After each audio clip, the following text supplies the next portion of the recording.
Next question को लेते हैं, क्वेश्चन नंबर 7। इसमें दिया हुआ एरिया ऑफ मेटेलिक प्लेट। अब मेटेलिक कंडक्टर दे रखा है, इसमें मेटेलिक प्लेट और है, ये लीजिए प्लेट बना देता हूं मैं, और मेटेलिक प्लेट में इसके ऊपर डेफिनेटली चार्ज होगा। तो इसमें चार्ज दिया हुआ है, क्वेश्चन में नहीं दिया हुआ, चार्ज दिया हुआ है। इसमें चार्ज कितना दे रखा है, 10 माइक्रो कुलाम पूरे पर, इस पर प्लस प्लस प्लस जो भी आप मानना चाहें, पूरे पर इतना यूनिफॉर्मली डिस्ट्रीब्यूटेड इस पर। और एरिया इसका जो सरफेस एरिया, वो एरिया दिया हुआ है 10⁻⁻2 मीटर स्क्वायर। ध्यान रखिएगा, इनके यूनिट से हम किसी भी चीज को जज कर सकते हैं। तो A इक्वल्स टू इतना है और Q इक्वल्स टू हमारे पास में इतना है। तो अब आपसे ये पूछ रहे हैं कि आप electric field intensity at a point near to the plate, इस पॉइंट के यहां प्लेट पर E कितना होगा। E का फॉर्मूला पता है, कंडक्टिंग प्लेट है, क्योंकि मेटेलिक है, कंडक्टिंग है। तो याद रखिएगा सिग्मा अपॉन 2 एप्सिलॉन नॉट लगाना है। सिग्मा क्या होता है, सिग्मा आपको याद है, सिग्मा होता है चार्ज पर यूनिट एरिया। अब यहाँ पे एरिया ऑलरेडी गिवन है, यहां ध्यान रखिएगा। पहले जो क्वेश्चन किया था उसमें कंडक्टिंग स्फीयर में हमें एरिया सरफेस का लेना पड़ता था 4π², पर यहां पर कौन सा एरिया होगा, ये वाला सामने वाला। और ये एरिया की डायमेंशंस नहीं दी हुई है, डायरेक्ट एरिया दिया हुआ है, तो हम इस एरिया को निकाल लेते हैं। तो Q अपॉन पुट कर देते हैं। Q कितना, 10 × 10⁻⁻6। ध्यान रखना माइक्रो को हटाने के लिए 10⁻⁻6 किया है, और यहां पर हमने A यानी 10⁻⁻2 को डिवाइड कर दिया। तो जैसे ही हम इसमें सिग्मा को कैलकुलेट करते हैं तो सिग्मा आता है 10 × 10⁻, ऊपर पहुंचाएंगे +2 हो जाएगा, ये 10⁻⁻4 हो जाएगा, और इसको आप चाहें तो 10⁻³ गुलाम पर मीटर स्क्वायर हम इसको सिग्मा को लिख सकते हैं। अब फॉर्मूला पुट करूंगा, E इक्वल्स टू क्या हो जाएगा, सिग्मा हमने कैलकुलेट कर दिया, -3/2 एप्सिलॉन नॉट। अगेन यहाँ पर आ रहा है, पूरे चैप्टर में एप्सिलॉन नॉट आपके पास में आता रहेगा, आप उसकी वैल्यू को लगाते रहेंगे, याद रखना हमें। तो E जो हमारा जैसे हम कैलकुलेट करेंगे तो will get it to be 5.6 nearly 5 × 10⁻7, और यूनिट लिखना ना भूलिएगा जब भी पूरे नंबर हमें मिलेंगे। देखिए क्वेश्चन नंबर 8 में क्या है, दो मेटेलिक प्लेट दे रखी हैं जिनका सरफेस एरिया है 1 मीटर स्क्वायर, दोनों का सेम है 1 मीटर स्क्वायर, इसका दोनों का 1 मीटर स्क्वायर है, और इनके बीच में जो दूरी है वो दे रखी है 0.05 मीटर पर ये रखी हुई है। इस क्वेश्चन को आप रीड करिए, और कैसे हम इसको इमेजिन कर सकते हैं, ऐसे इमेजिन कर सकते हैं। ये दो प्लेट इस तरह से रखी हुई हैं, ऐसे, ये दो प्लेटों को ऐसे नहीं रखा हुआ, इसको इस तरह से खड़ा करके ऐसे रखा हुआ है। अब यहाँ जो उंगलियां हैं, ये जो मेरी उंगलियां नजर आ रही हैं आपको, ये पूरा इनके बीच में इलेक्ट्रिक फील्ड दे रखी है। ये जो इन दोनों प्लेटों के बीच में जगह है उसमें इलेक्ट्रिक फील्ड दे रखी है। मतलब यहाँ ये पूरा जो ये नजर आ रहा है, इसमें वॉल्यूम में, इसमें इलेक्ट्रिक फील्ड दे रखी है, और उसकी वैल्यू कितनी दे रखी है, इस इलेक्ट्रिक फील्ड को दे रखा है क्वेश्चन में 55 वोल्ट पर मीटर। अब इसमें एक चीज और दे रखी है कि इनके ऊपर डेफिनेटली जब E है तो चार्ज रहा होगा, तो चार्ज दे रखा है इसमें प्लस का Q, और इसमें opposite nature but of same magnitude minus का Q दे रखा है। तो इसका मतलब ये प्लेट तो माइनस चार्ज है और ये प्लेट पॉजिटिव चार्ज है। Got it. अब हमसे ये पूछ रहे हैं कि इसमें इलेक्ट्रिक फील्ड बीच में अगर इतनी होती है तो Q बताइए कितना होगा। तो देखिए दोनों प्लेटों को सबसे पहले मैं क्या करता हूं, अलग अलग लेता हूं। अब एक मेटेलिक प्लेट को लेता हूं और इससे इस दूरी पर या ये दूरी पर या कितनी भी दूरी पर इलेक्ट्रिक फील्ड का हम फॉर्मूला जानते हैं अच्छी तरह से। मेटेलिक प्लेट से इलेक्ट्रिक फील्ड का फॉर्मूला होता है σ/2 एप्सिलॉन नॉट, होता है कि नहीं। तो ये σ/2 एप्सिलॉन नॉट हम फॉर्मूला इसमें लगा देंगे। तो लेकिन उसके साथ में हमें इसकी डायरेक्शन और देनी है। ये वाली प्लेट मैंने लेफ्ट वाली बनाई हुई है, तो इस पे अंदर ये जो चार्ज है, ये कितना चार्ज है इसके ऊपर, प्लस का। तो प्लस चार्ज से इस पे इसकी डायरेक्शन मैं क्या लिखूंगा, इसको लिखूंगा E1 मान लूंगा, और डायरेक्शन लगाऊंगा इस पर ऐसी एरो की। तो यहाँ पर E1 इसको मैं मार्क कर देता हूँ, ये E1 हो जाएगा हमारा, और इसकी डायरेक्शन होगी ऐसे, राइट हैंड पर मैंने इसमें मार्क कर दिया। σ/2 एप्सिलॉन नॉट इसका फॉर्मूला होगा। तो इसको E1 को कैलकुलेट कर लेते हैं। अब दूसरी प्लेट को लेते हैं। दूसरी प्लेट जो हमारी है वो डेफिनेटली सेम एरिया है बट नेगेटिव चार्ज है। तो ये प्लेट रखी हुई है इधर राइट में, तो इस प्लेट को मैं यहाँ आपके सामने रख रहा हूँ। अब इस प्लेट से इसके ऊपर जो नेगेटिव चार्ज है यहाँ पर है, इस प्लेट से यहाँ इस जगह पर इलेक्ट्रिक फील्ड, ये वाला पॉइंट इसके इधर ही होगा, तो इलेक्ट्रिक फील्ड का फॉर्मूला लिख देता हूँ E2। अगेन E2 कितना होता है, सिग्मा ओवर 2 एप्सिलॉन नॉट होता है, क्योंकि ये प्लेट भी कितनी है, कंडक्टिंग प्लेट है। कंडक्टिंग के लिए हमें याद रखना सिग्मा ओवर 2 एप्सिलॉन नॉट। लेकिन विद डायरेक्शन लिखना है, डायरेक्शन बताइए। ये ध्यान रखो, ये नेगेटिव चार्ज है इसके ऊपर, तो नेगेटिव चार्ज में E इसकी तरफ ही होता है, तो इसका एरो भी इधर ही लगाना है मुझे, तो ये E2 लिख देता हूं इसकी तरफ, ये E2। करेक्ट। अब यहाँ पे जो E नेट जो दे रखा है, क्योंकि इलेक्ट्रिक फील्ड वेक्टर क्वांटिटी है, तो E नेट जो हम लिखेंगे, E नेट को मैं लिख देता हूं, E नेट कितना हो जाएगा, E नेट हो जाएगा दोनों का सम, E1 का एरो इधर है प्लस E2। करेक्ट। तो दोनों को जरा हम जोड़ के लिख देते हैं, तो E नेट जो आएगा हमारा वो कितना आएगा, E1 sigma upon 2 epsilon not plus sigma upon 2 epsilon not. तो इसका मतलब E जो इन दोनों के बीच में होगा वो होगा सिग्मा ओवर एप्सिलॉन नॉट। ये हमें याद रखना कि बीच में ऑलवेज पॉजिटिव और नेगेटिव प्लेट के बीच में E over sigma epsilon not रह जाता है, और ये हमने प्रूव भी कर दिया। अब इसमें जो E नेट दे रखा है वो उसकी वैल्यू को पुट करूंगा, तो 55 is equals to sigma over epsilon not. Sigma क्या होता है, Q over A, Q over A। A इसका कितना दिया हुआ है, A इसका दिया हुआ है 1 मीटर, तो Q ओवर A करके और इस वैल्यू को पुट करके 8.8 इंटू 10⁻12 हम Q को इजीली कैलकुलेट कर सकते हैं। तो Q हमारा कितना हो जाएगा, 55 इंटू 8.8 इंटू 10⁻12, और जब इसको कैलकुलेट करते हैं तो it comes out to be 4.87 into 10⁻10 coulomb. इसका मतलब इन दोनों के ऊपर जो चार्ज है वो Q अमाउंट जो है उसकी इतनी है, प्लेट इसके ऊपर इतना है, और प्लेट बी के ऊपर भी इतना ही है, बट ऑफ अपोजिट नेचर, बस इसके आगे माइनस। क्वेश्चन नंबर 9 को देखिए, एक शीट रखी हुई है, उसके ऊपर कोई एक पार्टिकल रखा हुआ है, वो पार्टिकल नीचे गिरेगा। ये देखिए, ये मान लो मैं शीट रख देता हूँ, और इसके ऊपर कोई ये पार्टिकल को जिसका वजन m हमारे दिया हुआ है, इसका m इज इक्वल्स टू, इसका जो वजन दिया हुआ है m is equals to question में 9 इंटू 10⁻5 ग्राम दिया हुआ है, तो डेफिनेटली ये नीचे ही जाएगा, ये नीचे जाएगा। तो इसको क्वेश्चन में कह रहे हैं कि इसको रोकना है हमें, तो रोकना है तो देखिए ये रुकेगा कब, जब इसके ऊपर एक फोर्स लगे। तो यहाँ पे ये नीचे जा रहा है, इसके ऊपर फोर्स इस तरह से अगर कोई लग जाती है, ये फोर्स, तो ये रुक जाएगा। तो हम इसको चार्ज मान लें, इसको मैं अगर चार्ज मान लेता हूँ Q, इसके ऊपर चार्ज कितना है, Q है, और ये जो नीचे दी हुई है शीट, इसके ऊपर भी चार्ज है कुछ प्लस का, तो ये इसकी इलेक्ट्रिक फील्ड यहाँ पर जो इसको ऊपर की तरफ जाएंगी इलेक्ट्रिक फील्ड इसकी, ये पॉजिटिव है तो इस पर इलेक्ट्रिक फील्ड ऑलवेज पॉजिटिव से अवे जाती हैं, तो ऊपर की तरफ ऐसे जाएंगी इलेक्ट्रिक फील्ड। तो इलेक्ट्रिक फील्ड जब इसके ऊपर आएंगी तो इसके ऊपर क्योंकि ये चार्ज है, क्यू ई अमाउंट का फोर्स लगाएंगी।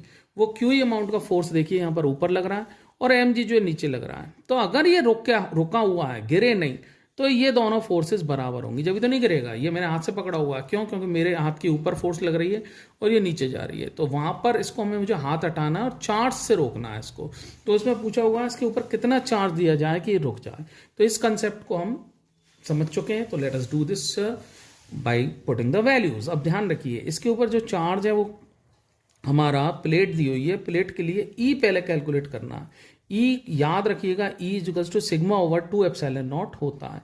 तो इस वैल्यू को पुट करता हूं, और यहां पर इस क्यू को जो हमें कैलकुलेट करना है, इस वैल्यू को पुट कर देता हूं, सिग्मा ओवर 2 एप्सिलॉन नॉट ई की वैल्यू, और एम जो है इसमें दिया हुआ है एम 9 इंटू 10⁻⁵।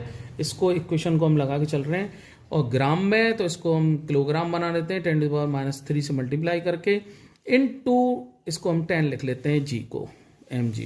करेक्ट। अब इसमें जरा सवाल में पढ़ते हैं, सिग्मा इसमें दिया हुआ है, सिग्मा इसमें दिया हुआ है, सिग्मा की वैल्यू को पुट करते हैं। सिग्मा इसमें दिया हुआ है 5 into 10⁻⁵ coulomb per metre square है, it is okay, upon 2 into epsilon not की वैल्यू को पुट करता हूँ 8.86 into 10⁻12 is equals to 9 into 10⁻8 into 10, और यहां से ये लीजिए हमारा Q आ जाएगा, हम इसको क्रॉस मल्टीप्लाई करा देते हैं, 9 इंटू 2 इंटू 8.86 इंटू 10⁻12, ये वाला इससे मल्टीप्लाई करा दिया हमने, इंटू 10⁻8 इंटू 10। अपॉन में डिवाइड कर दिया 5 इंटू 10⁻⁻5, ये जो है के नीचे आ जाएगा। तो यहाँ से ये क्यू कैलकुलेट करेंगे, और जब इस क्यू को कैलकुलेट करेंगे it's value would be 3.12 into 10⁻13 coulomb इसका आंसर हो जाएगा। और क्यू कैसा होगा हमारा, पॉजिटिव ही लेना होगा। क्यों लेना होगा, क्योंकि पॉजिटिव पर ही इलेक्ट्रिक फील्ड की लाइन की दिशा में फोर्स लगती है, और हमें फोर्स कैसे चाहिए थी, ऊपर चाहिए थी। क्वेश्चन नंबर 10 को देखते हैं। 10th क्वेश्चन में कहा गया है कि एक शीट है, वो XY प्लेन में रखी हुई है। ये XY प्लेन में हमने शीट है, उसके ऊपर चार्ज डेंसिटी दी हुई है सिग्मा इज टू इतना, और ये इस तरह से रखा हुआ है। तो ये XY प्लेन में शीट रखी हुई है। XY प्लेन का मतलब जो ये X है, ये Y है, तो बिल्कुल फ्लैट, ये जो आपकी मोबाइल की स्क्रीन है बिल्कुल फ्लैट इस तरह से रखी हुई है। अब डेफिनेटली ये रखी हुई है तो इसमें से इलेक्ट्रिक फील्ड लाइंस भी निकल के जाएंगी। इलेक्ट्रिक फील्ड लाइंस आप अच्छी तरह जानते हैं, बिल्कुल एग्जैक्टली वर्टिकल ऐसे होती है, डायरेक्शन आपकी तरफ होगी इसमें इलेक्ट्रिक फील्ड लाइंस की ऊपर डायरेक्शन ऐसी। अब इस क्वेश्चन में पूछा गया फ्लक्स निकालिए। फ्लक्स किससे निकालनी है, हमें सर्कुलर लूप से निकालनी है। एक लूप है कोई सर्कुलर, उस सर्कुलर लूप से हमें इलेक्ट्रिक फील्ड लाइंस निकालनी है, यानी कि इस लूप को हमें यहां रखना है। अब सवाल ये है कि ये लूप में अगर ये लेता हूं, ये रिप्रेजेंट कर रहा है लूप, इसकी रेडियस 0.1 मीटर है। इस लूप को हमें कैसे रखना है, इसमें ऐसे रखा हुआ है या फिर ऐसे रखा हुआ है, किस तरह से रखा हुआ है ये लूप। तो इस क्वेश्चन में बोल रहे हैं कि Z एक्सिस के साथ में इस लूप की एक्सिस 60 डिग्री का एंगल बना रही है। तो लीजिए Z एक्सिस को देखिए आप, Z एक्सिस भी ये रही, यानी कि E के अलोंग ही Z एक्सिस है, ये E है, ये Z एक्सिस है, तो Z एक्सिस भी E के अलोंग है। लेकिन इसकी एक्सिस देखिए, इसकी एक्सिस क्या होगी, इसकी एक्सिस के लिए देखो मैं ये X की एक्सिस है, ये तो इसकी एक्सिस इसके साथ में 60 डिग्री का एंगल बना रही है Z एक्सिस के साथ में। तो Z एक्सिस और ये E दोनों एक ही हैं, तो मैं इसको यहाँ रख सकता हूँ। इसके साथ में ये देखिए 60 डिग्री का एंगल बना रही है। तो अब हमें फ्लक्स कैलकुलेट करना है। तो ये देखिए ये E हो गई, और ये थीटा भी हमारे पास में हो गया। थीटा कितना हो गया, 60 डिग्री। तो फॉर्मूला क्या हो गया हमारा, फाई जो निकल के जाता है E और A के रेस्पेक्ट में, ये होता है EA cos 60। तो हमारा जो फ्लक्स हो जाएगा, इस फॉर्मूला को लगा के हम इसको आसानी से निकाल सकते हैं। तो हमारा फ्लक्स हो जाएगा phi equals to EA। E कितना होता है प्लेट के लिए, आप ध्यान रखिए, शीट जब भी आपको वर्ड दिखे तो आंख बंद करके सिग्मा अपॉन 2 एप्सिलॉन नॉट कर देना। तो यहाँ पर शीट ही लिख रहा है इसमें, तो सिग्मा अपॉन 2 एप्सिलॉन नॉट हम इसके लिए कर देंगे। E हो गया। A बताइए, A इसका होगा, A इसका होगा, A कितना होगा इसका, पाई आर स्क्वायर। तो पाई आर इसका दिया हुआ 0.1 इंटू 0.1 और इंटू कॉस 60, इसकी वैल्यू को हमें रख देना। तो जैसे ही हम इन सब वैल्यूज को पुटअप करेंगे, तो यहाँ देखिए मैं पुटअप कर देता हूँ। सिग्मा की वैल्यू है हमारी 5 इंटू 10⁻⁻16 रख देते हैं। 2 इंटू एप्सिलॉन नॉट अगेन आएगा 8.8 इंटू 10⁻12 लिख लीजिए, और into 3.14 into 0.1 into 0.1 into cos 60 की वैल्यू पुट कर दीजिए 1/2। और इस क्वेश्चन को जैसे ही आप सॉल्व करेंगे तो फाई जो हमारा निकल के आएगा दैट वुड बी 4.44 इंटू 10⁻⁻7, और यूनिट लिखेंगे तो आपको अच्छे नंबर मिलेंगे अपॉन कूलम। क्वेश्चन नंबर 11 को लेते हैं कि इसमें कहा गया है कि एक शीट है, कंडक्टिंग प्लेट है, और कंडक्टिंग प्लेट में एक इलेक्ट्रॉन लिया है, और इलेक्ट्रॉन में एनर्जी है 10⁻³ इलेक्ट्रॉन वोल्ट की, वो इसकी तरफ जा रहा है, तो डेफिनेटली इससे टकराएगा। लेकिन इस क्वेश्चन में बोला गया है कि आप इसको चार्ज दे दीजिए। चार्ज देने से क्या होगा, इसको चार्ज देने से ये अपोजिट इसके ऊपर फोर्स लगा देगा। अगर आपने नेगेटिव चार्ज दिया है तो इसको नेगेटिव चार्ज देने से इसके ऊपर एक अपोजिट फोर्स आएगी, तो ये टकराएगा नहीं, ये रुक जाएगा। Got it. तो क्वेश्चन में पूछा गया कि इसको जो आपने चार्ज दिया है उससे इसका सिग्मा कितना आता है, यानी चार्ज पर यूनिट एरिया कितना आता है। अब क्योंकि ये कंडक्टिंग प्लेट है, अगर आप इसको चार्ज देंगे तो इसको चार्ज देने से जो E होगा, सबसे पहले तो वही E की वैल्यू होगी E sigma over epsilon not, ये वेरी क्लियर है। दूसरी बात, इसकी डायरेक्शन को भी हम देख लेते हैं, यहाँ पर इसकी डायरेक्शन को लिख लेते हैं। अब एक इंपॉर्टेंट कंसेप्ट पे आते हैं। इस क्वेश्चन को करने के लिए एक बहुत इंपॉर्टेंट कंसेप्ट की जरूरत है, वो ये है कि जब भी चार्ज को आपको मूव कराना है तो charge always moves when potential difference is applied. अगर पोटेंशियल डिफरेंस होता है तो ही चार्ज मूव करता है। जैसे आप एग्जांपल लीजिए, पानी को मूव कराने के लिए हाइट में डिफरेंस चाहिए। अगर हाइट में डिफरेंस होगा तो ही पानी मूव करेगा। मोटर की बात नहीं कर रहा हूं मैं, स्पॉन्टेनियस नॉर्मली नेचर से। तो हमेशा हाइट हाई से लो हाइट की तरफ पानी जाता है। ऐसे ही चार्ज भी को मूव कराने के लिए पोटेंशियल डिफरेंस इज नेसेसरी। एक बात तो हमारी समझ में आ गई, पोटेंशियल डिफरेंस इज नेसेसरी। तो चार्ज अगर मूव कब नहीं करेगा, जब पोटेंशियल डिफरेंस क्या हो, जीरो हो। तो पोटेंशियल डिफरेंस जीरो होगा तो चार्ज मूव नहीं करेगा। तो इसका मतलब ये अगर रुकता है तो यहां पर पोटेंशियल डिफरेंस कितना होना चाहिए, वो जीरो होना चाहिए। यानी पोटेंशियल डिफरेंस जीरो का मतलब यानी V2 minus V1 is equals to zero, या फिर V2 is equals to V1। ये हमारे पास में कंडीशन निकलनी चाहिए। अब ये V2 V1 क्या है, V2 V1 क्या होगी, ये इसको हम V2 मान लेंगे, इससे हम V2 कैलकुलेट करेंगे और इस इलेक्ट्रिक फील्ड में हम V1 को कैलकुलेट करेंगे। देखिए कैसे, हम अच्छी तरह जानते हैं कि इलेक्ट्रिक फील्ड में क्या होता है, कि इलेक्ट्रिक फील्ड में हमारे पास में फॉर्मूला है इलेक्ट्रिक फील्ड का, पोटेंशियल का, और ये रिलेशन हमारे पास में होता है मौजूद, E is equals to V upon D. तो इससे हम इस V1 को कैलकुलेट करते हैं। Let us calculate. तो E इज इक्वल्स टू क्या होगा, V अपॉन डी।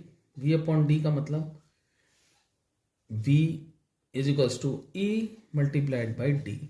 अब E की वैल्यू देखिए, E की वैल्यू है यहाँ पर सिग्मा ओवर एप्सिलॉन नॉट, और D की वैल्यू है यहाँ पर क्वेश्चन में दिया हुआ है, इसको इतनी दूरी से भेजा गया है तो इसकी यहाँ पर वैल्यू है इसकी 5 इंटू 10⁻³ करेक्ट मीटर में। तो ये तो हमारा हो गया V1। अब V2 को जो कैलकुलेट करना है उसके लिए देखिए हमारे पास में काइनेटिक एक फॉर्मूला होता है, जो एनर्जी होती है वो इज इक्वल्स टू होती है Q इंटू वी, करेक्ट। तो इसमें जो एनर्जी है वो है 10⁻³ इलेक्ट्रॉन वोल्ट। ये एनर्जी को हम इक्वेट कर देते हैं QV से। Q का मतलब क्या है यहाँ पे, इलेक्ट्रॉन पे चार्ज, और V का मतलब यहाँ पे ये पोटेंशियल डिफरेंस अप्लाई किया है वो।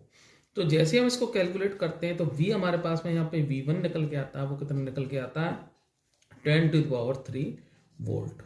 अब इन दोनों को हम इक्वेट कर देते हैं यहाँ पर, ये V2 मान लीजिए, इसको V1 और V2 को हम इक्वेट कर दें।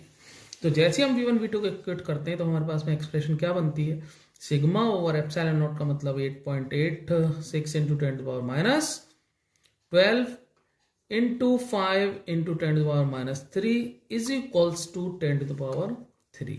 और यहां से हम आसानी से सिग्मा को कैलकुलेट कर लेंगे, और सिग्मा को जैसे हम कैलकुलेट करेंगे तो सिग्मा की वैल्यू आएगी 1.77 into 10⁻6 coulomb per metre square.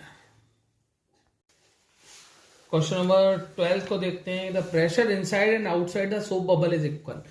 आपने फोर्स ऑन चार्ज कंडक्टर की वीडियो देखी होगी, नहीं देखी तो प्लीज डू वॉच। उसको देखने के बाद में इस क्वेश्चन को आप कर पाएंगे कि जो प्रेशर होता है वो इनसाइड और आउटसाइड का अगर इक्वल होता है तो हम लिखते हैं Pxs इज इक्वल्स टू 0, और Pxs जब 0 होता है तो चार्ज सोप बबल पर जो है जो excess pressure 40/R is equals to sigma square upon 2 epsilon not, ये हमें मिलता है, ये हम जानते हैं पहले से ही। तो अब यहाँ पर T क्या होती है, सरफेस टेंशन क्वेश्चन में दी हुई है, और हमें इसमें कैलकुलेट करा रहे हैं कि diameter of the bubble is 4 centimetre, तो रेडियस जो है 0.02 मीटर की दे रखी है, इसमें R की वैल्यू भी दे रखी है।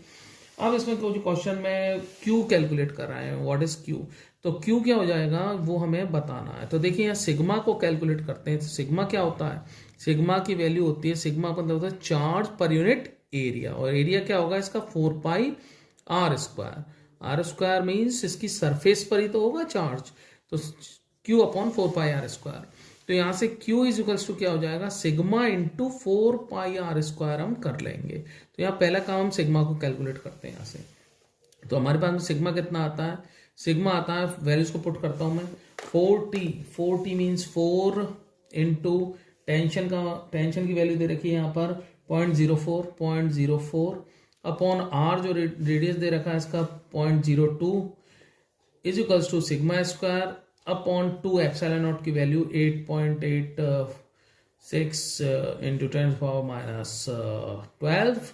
जब हम इसको कैलकुलेट करते हैं तो ये आता है 16 into 8.86 into 10⁻⁻12 is equals to sigma square आता है। तो sigma is equals to under root में इतना आ जाता है। अब यहाँ पर हमें क्या करना है, सिग्मा की वैल्यूज को यहाँ plug in, let me put. तो Q की वैल्यू जो हो जाएगी हमारी कितनी हो जाएगी, सिग्मा मीन्स अंडर रूट में 16 इंटू 8.86 इंटू 10⁻⁻12 इंटू मल्टीप्लाई कराते हैं इसके एरिया से 4 into 3.14 into R square means 0.02 into 0.02। जो जैसे ही इन वैल्यूज को हम कैलकुलेट करते हैं तो हमारा जो चार्ज निकल के आता है that comes out to be 59.8 nano coulomb. Nano coulomb means 10⁻⁻9 को हटा के हम नैनो कूलम लिख सकते हैं। तो this is our required answer. आप